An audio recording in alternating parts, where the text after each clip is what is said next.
It was a booklet that they sent out every 2 weeks with black and white photos, about 20 per page, that had a picture of the outside of the home, number of bedrooms and bathrooms, and a maybe 100 character description of the home. I think our role now has kind of shifted from the purveyor of information to, okay, this is what all these websites say, and some can differ.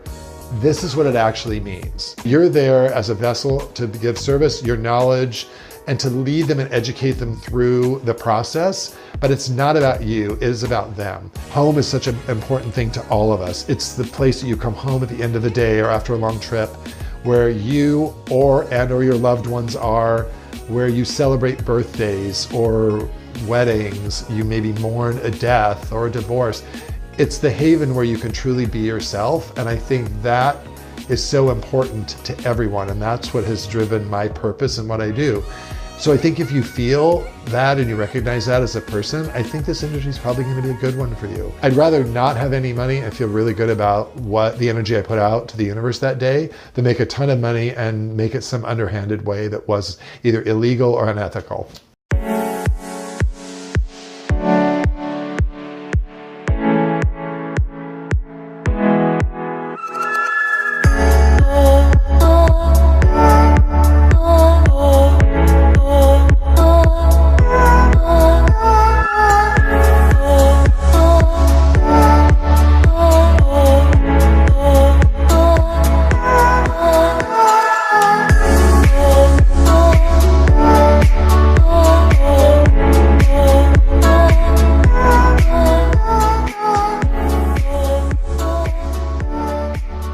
Well, Michael, it's so good to have you here. It's good to be here. Thank you. That's awesome.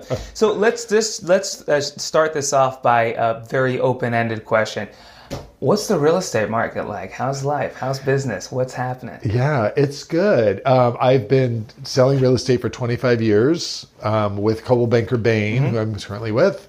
It's been a really good market for the last couple of years. It's been a very dramatic seller's market. It's still a good seller's market, although probably this April, May, we started seeing a little bit of a shift. It's been ultra dramatic in the fact that any home that came on the market, just about all homes that came on the market, were selling within a week with multiple offers. Wow. 2, 5, 10, 20, 30 offers. And now maybe about 80% of the homes aren't selling in a week and not with multiple offers, or they get 1 or 2 rather than 10 or 12. It's still a seller's market. We've got, not to get into the weeds, but we've got much more inventory coming on the market, many more houses coming on the market than we did. I feel like with the tax hike a little bit, people are like, am I going to buy right now? So it's a really good opportunity for buyers right now, more than it has been. And sellers are still doing really well because of all the appreciation from the last couple of years. So as you were talking about the market shifting, I'm thinking to myself in my head, what makes a market shift? And here's what I mean by that. Seattle today is what Seattle was a year ago. Yes. The neighborhoods, same trees, same houses, same everything. It's Seattle. The jobs pretty much the same. Microsoft, Amazon, they've all been here for quite some time. Nothing has changed really in the past few months, but the market has shifted. Yes. You did, for a second there, touch on tax hike, yes, which might be a contributing factor as to why people might be more hesitant or slow down as far as the purchase. But when it comes down to it, someone like me who knows nothing about it, when I hear market shifting, what would that translate, or how would that translate? What does that mean in the real estate industry when we say market shifts? Because from my point of view, Seattle is Seattle. Right. So what are you asking? What's causing that shift, or what? What is that shift? What causes it, and what do we mean by that? Shifts can happen whenever a market changes, and a shift means kind of the dynamic of the entire market, not just one neighborhood, but the entire market is changing. Prices have been going up 15 to 20% per year the past couple of years. There's been a little bit of a slowdown in the speed in which homes are selling and the dramatic amount of money that people are offering, because I think these are the reasons, and they're always different. There's more inventory that's come on the market this year. We're about 50% more homes coming on the market this year than we had at the same time last year. So there's more choices for buyers. Whenever that happens, the laws of supply and demand kick in. If there's not much supply and a huge demand, which has been the case, people are battling out over this one house that's really good because they're afraid not another one will go. Come on, there are more good homes coming on the market. I shouldn't say good. There are more choices of homes coming on the market right now. So buyers are kind of laying back and saying, we don't need to decide this quickly. We're not feeling like we're desperate. If a house doesn't come on this week that we like, one will probably come on next week because we're seeing more inventory. That being said, the amount of inventory that comes on the market at any one time is still really lacking in Seattle. A seller's market is what we call when there is a seller's advantage. There isn't enough inventory and there's a lot of competition and buyers are having to pay over the list price. A buyer's market means there's a ton of inventory and all of the bullet points are in line to kind of support the buyers. There's so much inventory that even if there's tons of buyers on the market, there's even more homes for them to buy. So a balanced market where it's even between a buyer and a seller is about 5 months of inventory. We were at 3 weeks for the last couple of years. Wow. So that's way a seller's market. Now we're at about 2 to 3 months. So the teeter-totter is balancing. It's still advantageous to sellers right now, but buyers are seeing a bit more of a chance to get into the market. Interesting. Does that make sense? Absolutely. So it's so when people basically an easy way of looking at it would be when people talk about a shift in the market, all they're talking about the teeter-totter doing this. Correct. More so than it has been. Correct. In terms of inventory, buyers and sellers. Yes. Available. Yeah. Fascinating. And you guys have metrics that measure all that. We do. Sure with houses. We do. After a while though, you get a feel for it. I felt it in late April, early May. I had a couple listings coming on in the Queen Anne neighborhood. I live in Queen Anne. And I started seeing that the homes were only selling with 1 or 2 offers and not 5 or 10. And they were getting like 1 offer at list price. So I was trying to prep my sellers into preparing for some listings that I had coming up on the market to say, I think our strategy needs to be adjusted a little bit with what we thought 2 months ago. So, yeah. Interesting. Yep. Cool. So you've 25 years. Yes. In the Seattle area. Yeah. Quite some change. Off the top of your head, what would you say top 2, top 3 biggest changes you've seen since you started here 25 years ago in real estate? In real estate. Or even Seattle specifically, if you want to touch on that. Number 1, technology. When I first started in real estate, we were sent every 2 weeks from the multiple listing service, who holds all the listings, and that is fed out to all the major search engines.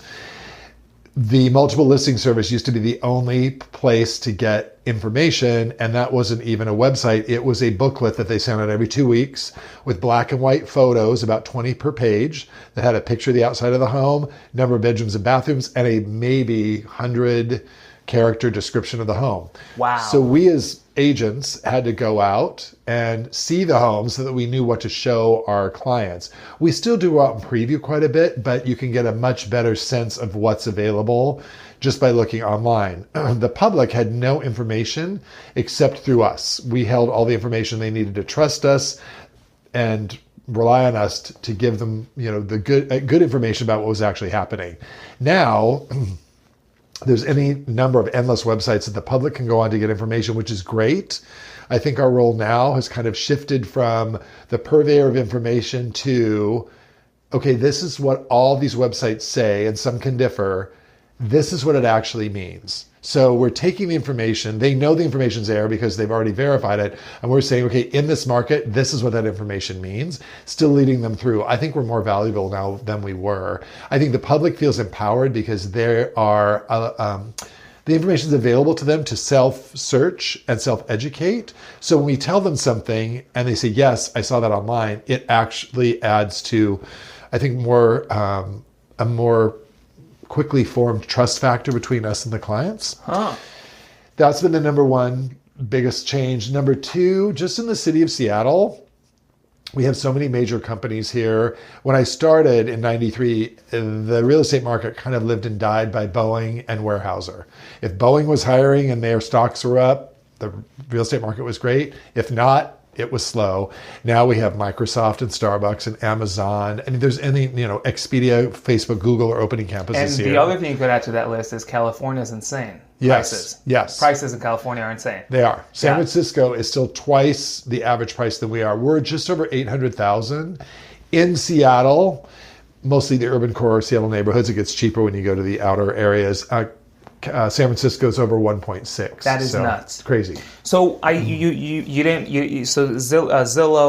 Redfin, all these apps. You were saying that today there's all these resources that buyers have at their fingertips, but you guys are now more valuable than ever because you're the ones explaining and breaking down to the buyer what this all means. Correct.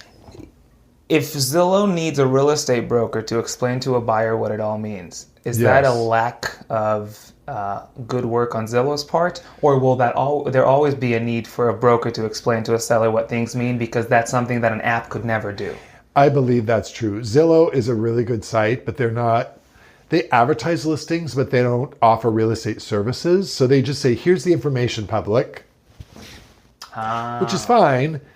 But then what is the public? That's fine if you're not buying or selling a home. If you want to go on and see what the Zestimate is of your home, and the Zestimate's an interesting thing. That's an estimate that Zillow has an algorithm that figures the value of every home in the United States.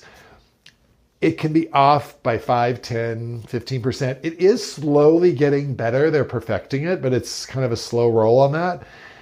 Listing a home, if you really want to price your home for market, it's an art and a science. You can get part of the science from Zillow, but the art is the agent or broker's opinion.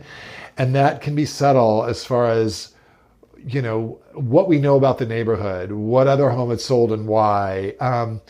If you have 3 homes in a row and they were all built the same year, 20 years ago, and the middle home did a kitchen remodel and they spent $60,000 on a kitchen remodel. If they didn't get permits from the city, because that's part of Zillow's algorithm, is they determine value by, this was permitted. We know that this person actually redid a kitchen or redid the electrical. If you don't get a permit from the city, Zillow won't know that. So they may have every single of those 3 homes valued the same, where the middle one is probably worth $40,000, $50,000, $60,000 higher than the others because they haven't done the kitchen remodels. Zillow won't necessarily know that. We will, though, as agents, as we do our research. So that's where the brokers will kick in and you'll kind of dive into the more intricate details of homes. Correct. Michael, we don't have a lot of time, but just knowing you, speaking to you in the past, I know you have 3 things that you like to provide to your sellers, to your buyers, when you work with them. Yes. And forgive me if I don't word them correctly, and I think I just remember 2 out of 3, but you could remind me. The first one is to provide a spectacular experience. Yes. I know the last one is to make sure that if the buyer wants to turn around and sell it in the future, they'll actually make a profit. Yes. What is the middle one? And then I'd like to talk about those 3 things. Sure. Finding them a house that they emotionally love and that works for them. Emotionally, yes, it was emotional. And works within their financial needs. Yes. Because we can show anybody a house for $3 million and they'll fall in love with it, but they can only afford $700,000. Why torment them? Absolutely. So, yeah. Absolutely. So let's talk about those 3 things.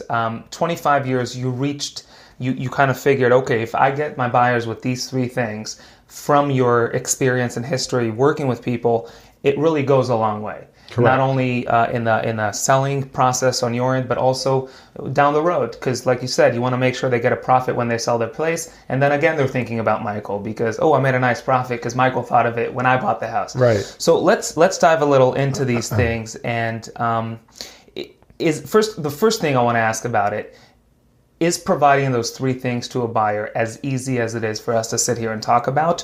Or does that come with years of working with people and knowing how to fill those emotional needs? Yes. I think yes and no. I think it depends on who you are as an agent or a person. Providing a spectacular experience can be, there are wide variances to that. And so what experience I provide is intrinsically a Michael Ackerman experience for the client. If they worked with Yoel, if you were a real estate broker, you would be providing a different experience because you would have your own personality and your own subtle nuances. I think at the core of, and the reason why I believe I've been very successful is because I truly have my clients, service to my client comes first. I have their needs as the utmost importance. There are brokers in this business who truly believe that providing a great service is the most important factor. There are brokers in this business that believe that them making money is the most important. And there are brokers that have a combination of both. I fall into the first category. That's just how I'm wired. That's intrinsically who I am. I just want to make sure that not only do I do a good job, but I do a spectacular job. I think to set yourself apart in any career, you can do an adequate job. You can check the boxes and say, yes, I did this. Yes, I know how to fill out a purchase and sale agreement. Yes, I showed them homes. But it's the little surprises. It's the little unexpected, magical moments that not only make it spectacular for them and make it different and raises not only their experience, but I believe raises the reputation of the industry, which I think is important that continues to happen. Wow. But for me personally, after doing this for 25 years, it's not just a sales job for me at all. I don't think of myself as a salesperson. I would be really bored if I wasn't able to put my own creativity and create that kind of experience.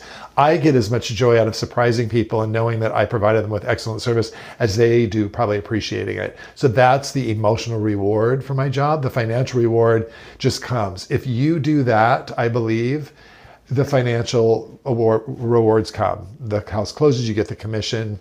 Absolutely. And then they want to tell 10 people about the experience they had because it was so great that maybe 5 of those people they tell will use me as their broker. So that's the way that I become successful. That's how I built my business. Not really on a ton of, I do get a lot of new business, but having loyal clients from the past that are so impressed with me, and this impressing their friends and their friends and their friends. That's how the book of my business has grown. It's a trickle. Interesting. Yeah. And everybody's different, but that's how I've done it. Absolutely. And it's good that everyone are different because different people, probably work better with that. Let's talk about that line, that fine line that a broker could and has to walk between, like you said, you'd rather just focus and provide people with the experience, but you need to pay your electrical bill each month, right? You need to buy a car. You need to buy a house. You need to pay for your groceries at Costco. So how would a broker approach this and balance out this whole, I just want to be there for my client in the best way possible and provide them with the utmost, that could ever be expected of me. And on the other hand, I need to feed my dog, right? Yes.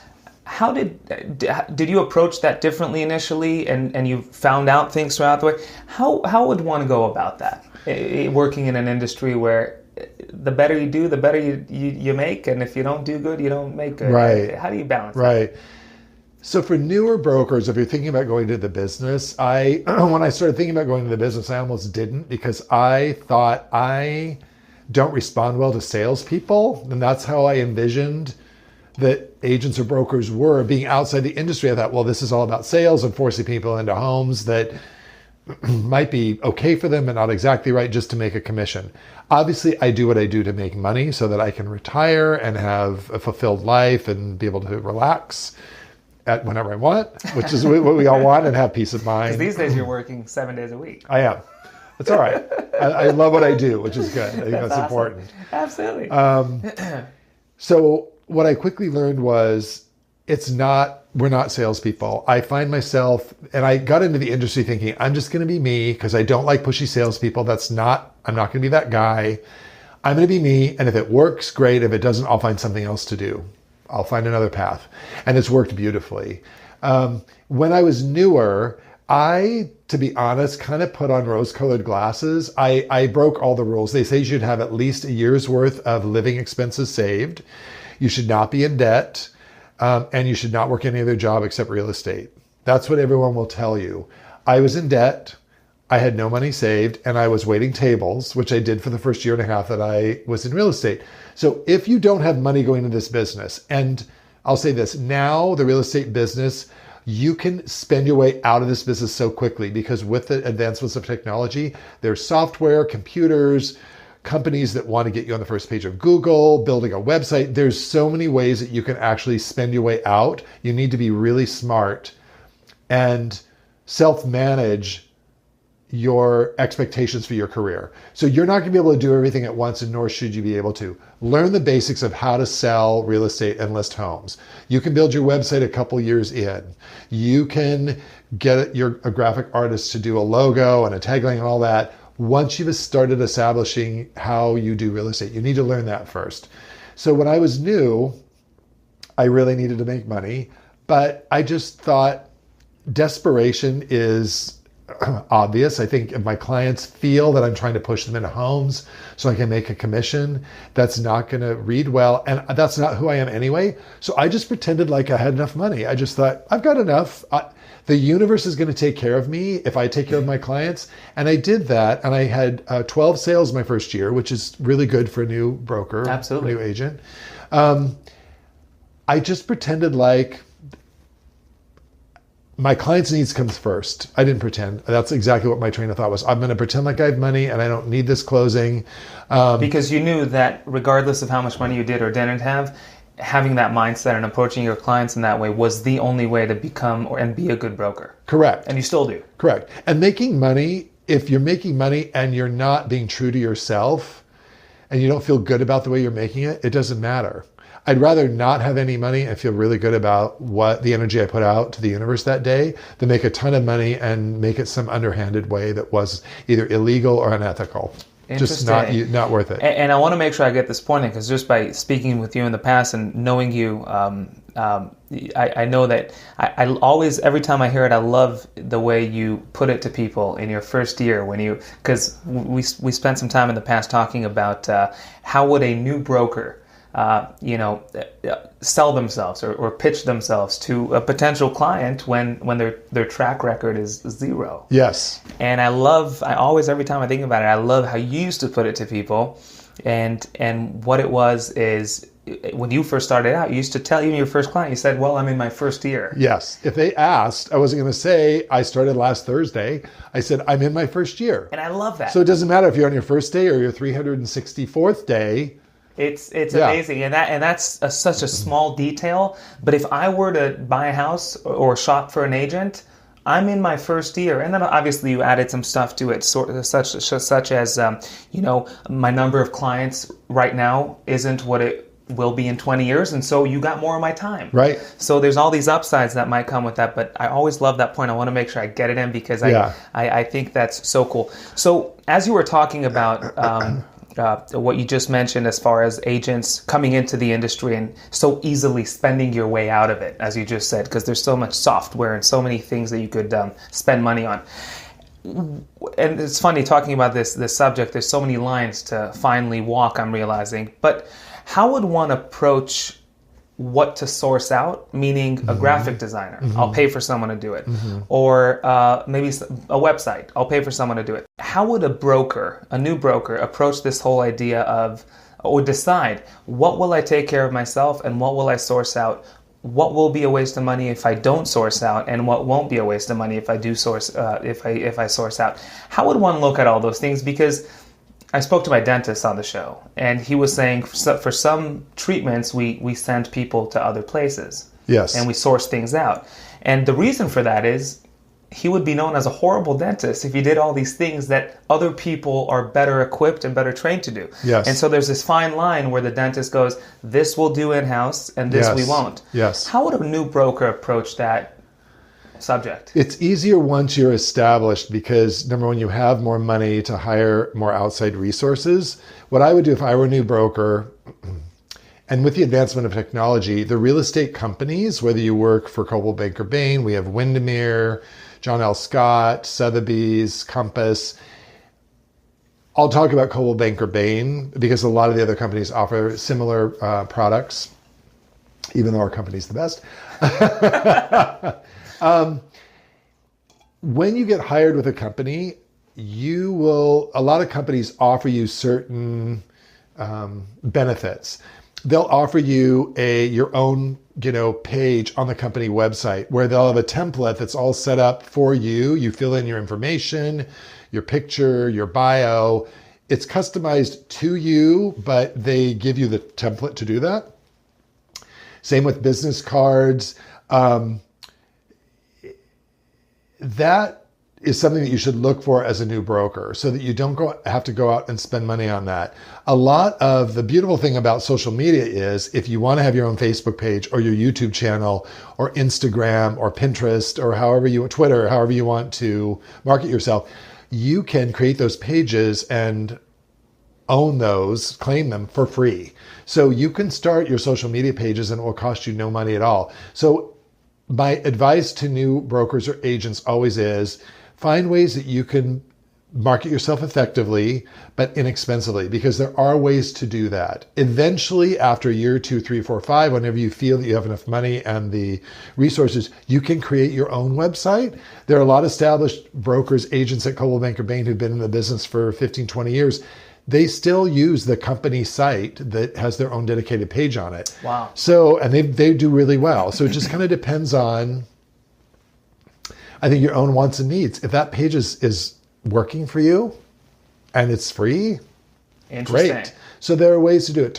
When you get hired, talk to the managing broker of your office to figure out the most cost-effective ways for you to start marketing yourself. There are ways out there. And with the more technology that's been created, those opportunities are much greater. So you can end up spending money on those, but you can also find kind of cheaper, inexpensive ways to do that as well. And I love that, because it's so true with all these social media things, or there's so many ways to get your name out there for free. Yes. And that is something that's awesome. You mentioned the word office. It's a subject I know you're passionate about, because you, throughout our conversations, you say how important working in an office, that you like showing up to with good people, good energy, good environment, how much that kicks into a broker's life. Let's go ahead and tie that to a new broker, maybe looking to apply and get on with a brokerage. Sure. And I know throughout our conversations, you always say how important the office environment is. It is. Talk a little bit about that. I've been the assistant manager at my office for many years, and so I've interviewed a lot of the new agents, brokers. By the way, just to clarify, if anybody's watching this from any other state but Washington, you're probably called a real estate agent. Okay. We call ourselves brokers because the state of Washington decided to change the name. Yeah, we're in Washington. Decided to change the name a couple of years ago, which has made it really confusing for everybody in any other state. I will actually put real estate agent in the title. Perfect. Because people from out of Washington will watch it. They'll know. And that's what I always do when I do in my own videos. When you are a new agent and you're going out to interview, I believe that if you're going to be a success, you're going to be a success no matter where you get hired. I think it's really important for you to have a list of questions to ask the managing broker when you go in and interview, and ask the managing broker, what is the vibe? What is your culture in this office? Because my office, which is on Capitol Hill in Seattle, I've been there for 25 years. The culture is, we support each other, we're friendly to each other, we share. There's a lot of brokerages where you have successful agents who hold the secrets to themselves. It took me 15 years to learn this. You're a newbie, good luck. We're not like that at our office. We share information. Everything that I know, I will gladly share with new agents. If I can get them up and running that much more quickly, that makes me happy. It makes them do better. It makes our company do better. It makes our industry do better. So try to find an office that has an upward kind of spiral like that, an upward trajectory where it's information is cohesively shared and everybody's kind of supporting each other. We're all in competition with each other, kind of. I kind of feel like in this industry, we're just in competition with ourselves. If you're not, I often say, don't get bitter, get better. If you don't feel like you're selling enough, find a way to learn what you're not doing or what you could do better to make yourself better. The culture in an office makes a huge difference. I think, as I said before, if you're going to be successful as a new agent, you're going to be successful. But if you love going into your office and you love the people around, you genuinely like them, it makes a huge difference. And I'll say this too. Most real estate companies will allow you to work at the office or at home. You usually will have an assigned desk at the office. Some agents decide just to work from home. If you're a newer agent, it's really, really important to be in the office at least for the first 2 years. Because there's something that happens when you're sitting in an office, listening to the more established agents have phone conversations with their clients. That kind of osmosis, it kind of seeps in and you learn a lot, even though you may not consciously think you're learning a lot. Subconsciously, you're going to remember that conversation when it comes up and you have to talk to your client. Also, as an established, successful agent, whenever I have a team now, whenever we have too much work, because we limit the amount of business we take, and we want to refer out a new buyer or a new listing, I'll go out into the office and I'll walk out and I'll think, okay, who's here working? Hey, Christopher, or Amber, whoever, do you want to lead for me? And back to why someone should be at the office is because if that same person who you would say, Christopher, would you like some business? If they were in their living room at home with their laptop, they wouldn't get that business. Correct. simply because they're not there. Also, when I see people personally, when I see people in the office working and they're there, especially when they're new, I get to know them and I can see the energy they have and I can see the passion they have for it. I can usually tell right away who's got the energy to make it in this business or who doesn't. And if people show up and they're in the office, not all the time, but at least half the time, the opportunities for you as a newer agent are going to be way higher than they would be if you just sit at home. You may still do well, but I think exponentially you're going to do that much better, that much more quickly if you're in the office, at least half the time. Wow. Also phone calls, people calling into the brokerage just to ask questions. Correct. You're in the office. Correct. So if you're answering someone's questions, they go, I like you. What's your name? Michael. Oh my God, Michael, if I buy a place, what's your number? Yeah. Right? That would happen if you're at the office. Some offices have floor time where they'll have the agents actually answer the phone instead of the person at the front desk. Which is awesome because you have the answers. Absolutely. Wow. Yeah, and you can make a connection that way. So it's important. That, I think, number one, if you're a newer agent, keep that in mind. That's awesome. Yeah. That's awesome. Wow. So being a new agent, a new brokerage, since this is a space where we're trying to, give information to up and coming Michaels 25 years ago, yes. Looking into maybe joining the industry. We briefly mentioned how this is an industry where the more committed you are, the more disciplined you are, the more work you'll put in, the more you'll get out.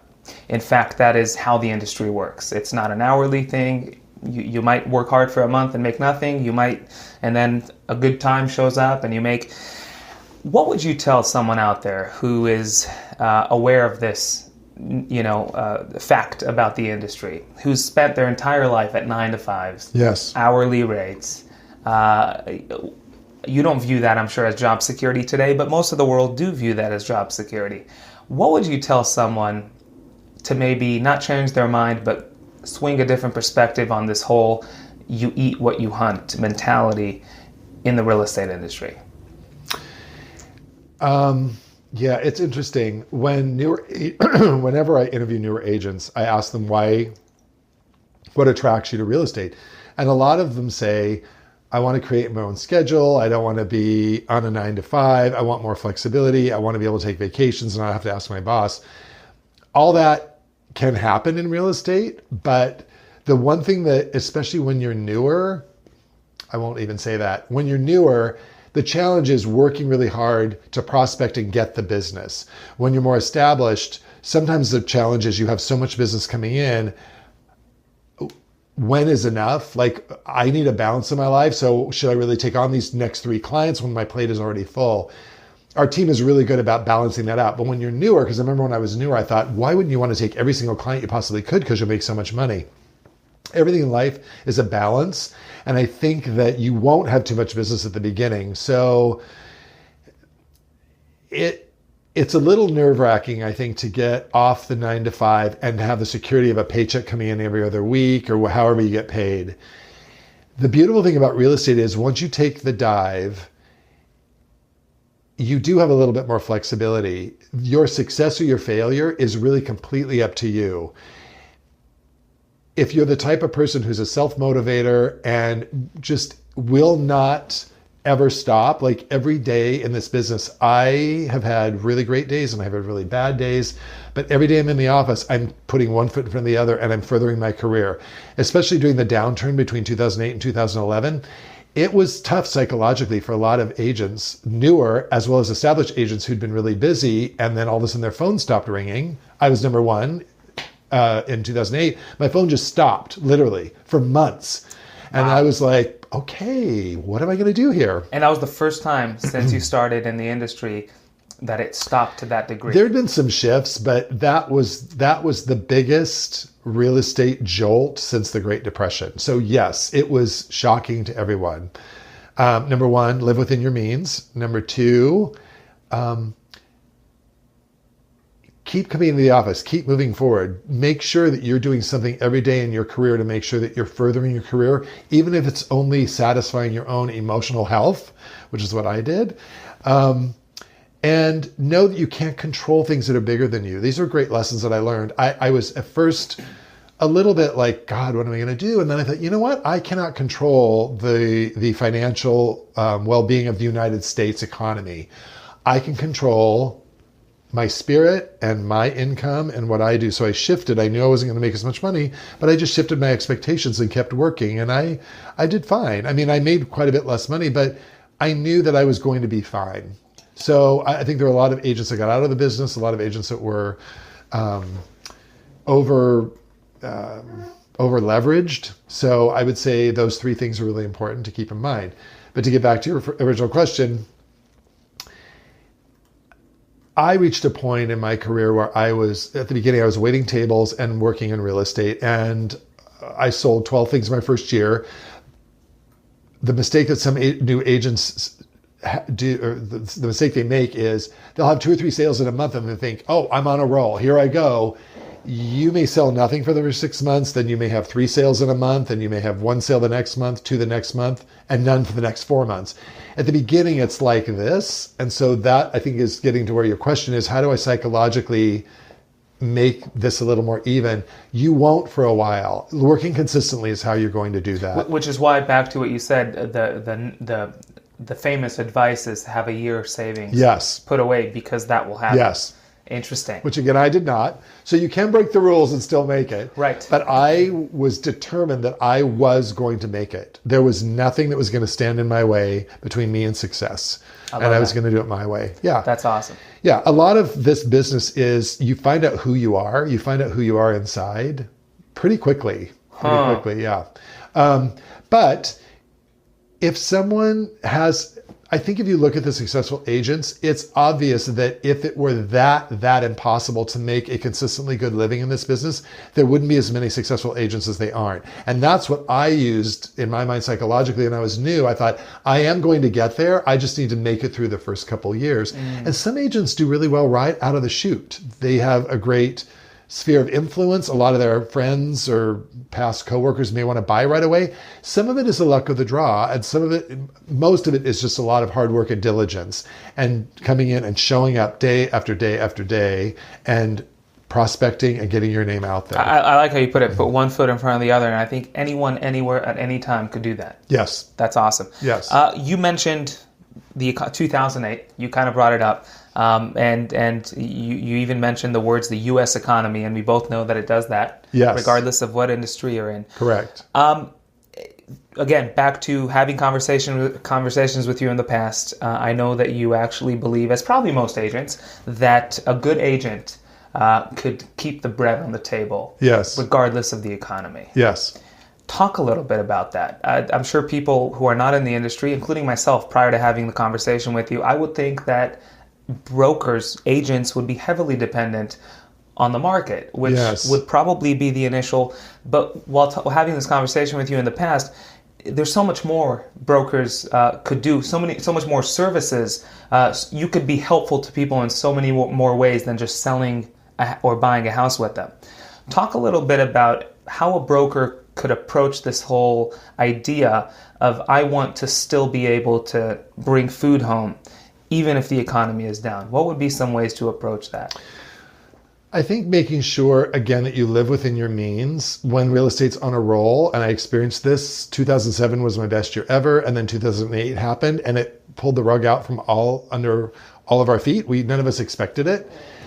I had saved quite a bit of money, and I knew I was going to be okay. I didn't want to touch my retirement, but I knew I could if I had to. I think just doing what you continue to do in any sort of downturn. So the market has shifted many times during the time I've been in this industry.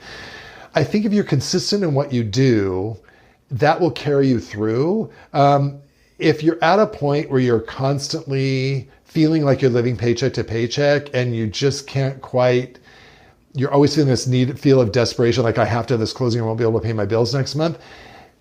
You're either not saving enough money or working in the industry in the correct way. So if you feel like you're not getting enough business or you don't have enough business backlogged, which again, more of this will come as you become more successful, look to the established agents in your office for some leadership. Ask them questions. I think, again, getting back to the culture in an office, relying on kind, open agents who are successful to be able to kind of lead you and give you advice is really, really important. there's no magic answer to this other than self-regulate, especially at the beginning. Really save as much money as you can, I would say, during your entire career, because again, when your paycheck isn't guaranteed and the market does shift and does ebb and flow, you want to be prepared for that. I've been successful in almost every market. I've made more money than in some years than in others.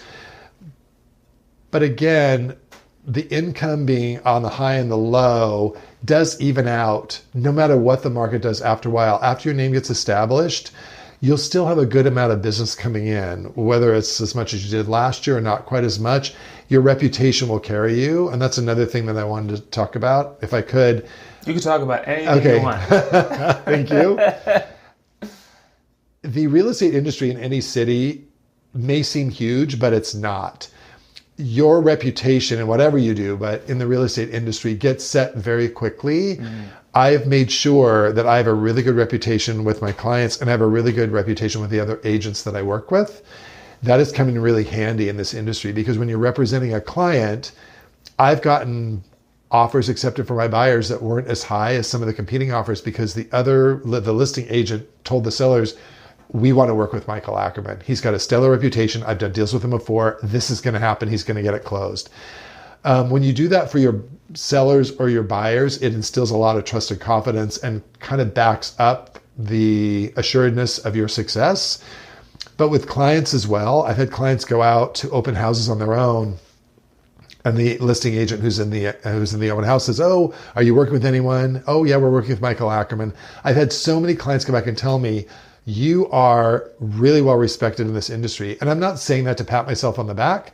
I'm saying that because I've worked hard for that kind of reputation, because it only serves to do good for the industry and for my clients and for me. It makes me feel good that people think that. So pay attention to what you do, pay attention to what you say, and pay attention to every interaction, whether it's with a client or a coworker or a co-broker who you're doing a deal with, because that's going to set the tone for your success. And it's a subtle thing, but it is paramountly important. And I've only realized that after it already happened. And I'm like, wow, that's cool that I have a good reputation, because now I'm seeing the fruits of, and it's mostly to serve my clients in a really great way. Wow. So yeah. a number of years in, you looked at your reputation and said, this is coming in quite handy. Yes. And lucky for you, you had a good reputation, but you're saying if someone is entering the industry, think about that from day one. Yes. Because that's what will, it will follow you around regardless of what. Yes. Be above board, be honest. When you lay your head down at night, make sure that you've just sent out positive energy into the world and have done everything that you do, every action that you bring to this world should be a positive one. That's awesome. Here's something I want to talk to you a little bit about that I haven't spoken to you a lot about in the past, and that's just the general lifestyle of a real estate agent. It's not really the job itself, working, buying and selling homes, but I'll give you an example of what I'm talking about. You just came back from Vegas. Yes. And in Vegas, you went to a real estate convention. Yes. Let's talk about conventions, which I think makes up at least a small part of the pie of what a real estate agent's life looks like outside of the office. Sure. What are these conventions? Why do real estate agents go there? Why is it helpful? Yeah. Talk a little bit about your life outside the office. Sure. Well, the real estate conferences, I feel, are really valuable, and everyone has a different everybody, I think, goes to conferences for different reasons depending on who you are. So we just got back from Vegas. I was asked to speak on a panel, so I was actually participating at the conference, which was great.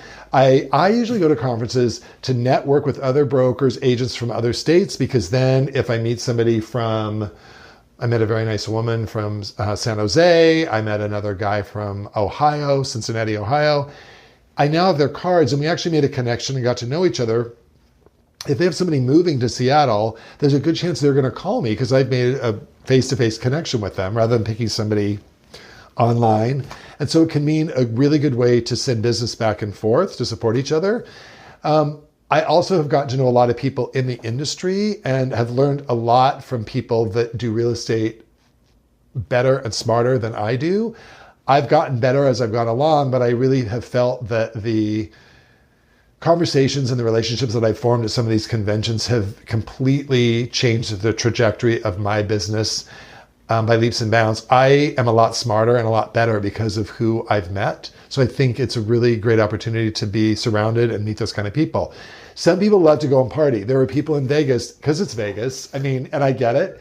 They were going to the nightclubs. I mean, there were people that would roll in 2 or 3 hours late to the classes and be like, oh my God, I'm so hungover. I just lead kind of a different life, and it's not judgmental at all. I was like, good for you. You're here to have a great time. Absolutely. My good time is really interacting with people and getting to know them. So I was up at 6 o'clock. I went to the gym at Aria. It was a hotel I stayed at. It was incredible. But what makes me high is learning, getting to know people and connecting. I know a lot of people there, so we had some great dinners and we just got to catch up. So for me, that was great. I think the life more generally of a real estate agent from the outside, as people look in, I think the attitude is that it could be more. Number one, I think the attitude is that we make way more money than we deserve to make, which I completely disagree with. I think that there are Hollywood stars and players in sports that make way more money than we do. So it's all a scale. And I've often said, if you feel like real estate agents are overpaid, become one. Like, do it then. If you think we make tons of money, come on into the industry. I mean, that. Yeah, if you want to make great money. We work really, really hard for our money, But I think people looking from the outside in say, oh, he's got, not that I have this, but he's got 3 homes, he's got a yacht, he's got his own private jet. I don't have any of that. There's some real estate agents in the country that do. That's a different echelon. I lead a really pretty simple life. My life is really dedicated to my clients. I do work 7 days a week, anywhere between 8 to 14, 15 hours a day. It's pretty constant because we're always on call. When you have a client and they need something, I'm adamant about getting right back to them. Also, I think that the reality of our everyday business is delivering keys, talking people off the ledge. We're like psychologists. I was at an open house last weekend. I was refilling the fountains. I had to pull the leaves out of the pump. I had to sweep up the front.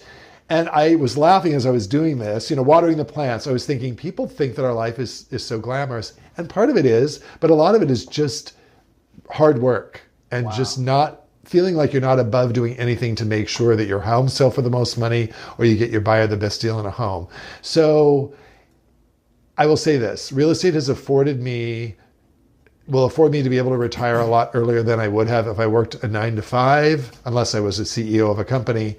But I've worked really hard for it. So it's the most financially and emotionally rewarding career I've ever had.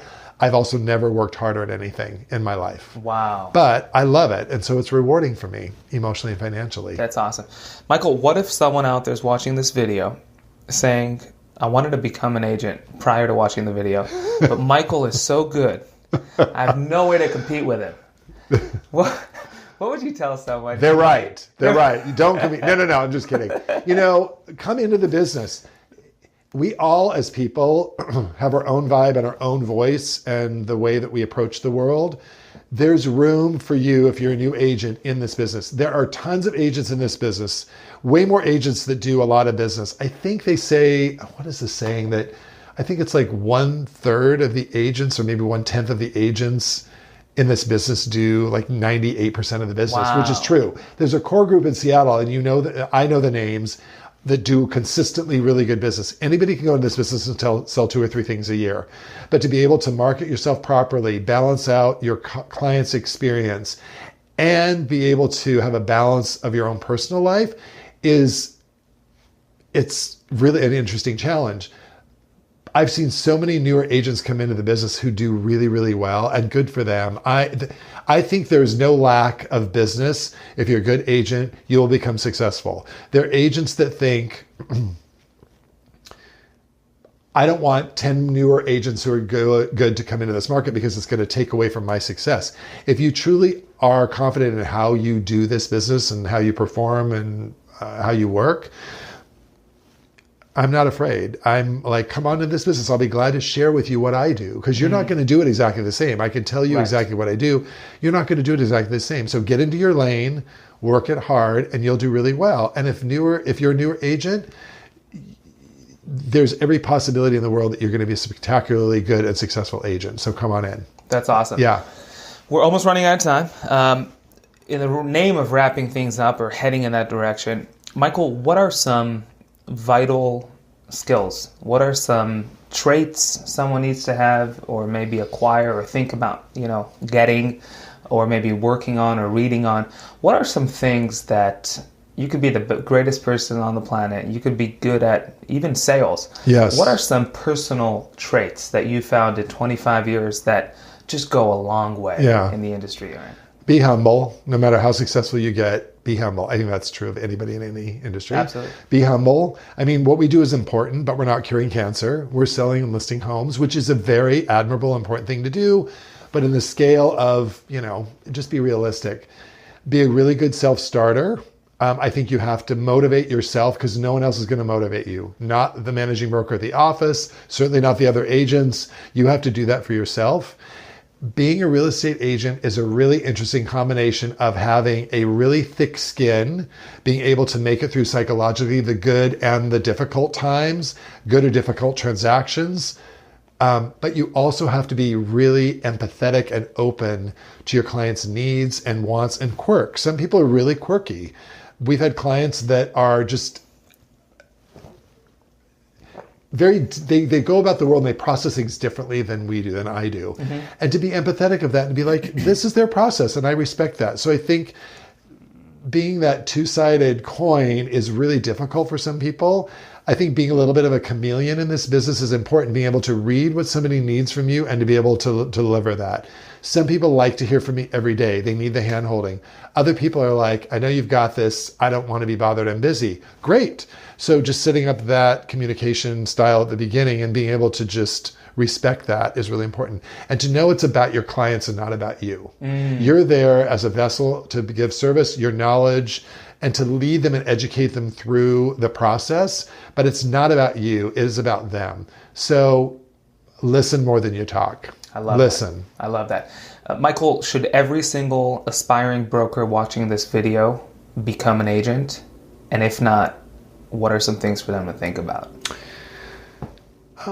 It's hard to know, I think, before you get in the industry, whether it's right for you. You'll probably know within the first year whether it's right. I mean, some of that is going to be born out of, I don't have any money to eat. I need to work another job. But other than that, I've seen agents come into this business that it just, they really wanted it to work, but it just didn't work. And whether they didn't reach out enough to their managing broker or the seasoned agents in the office to get some direction. I've also, and this is interesting, I've seen agents come into the business that are great.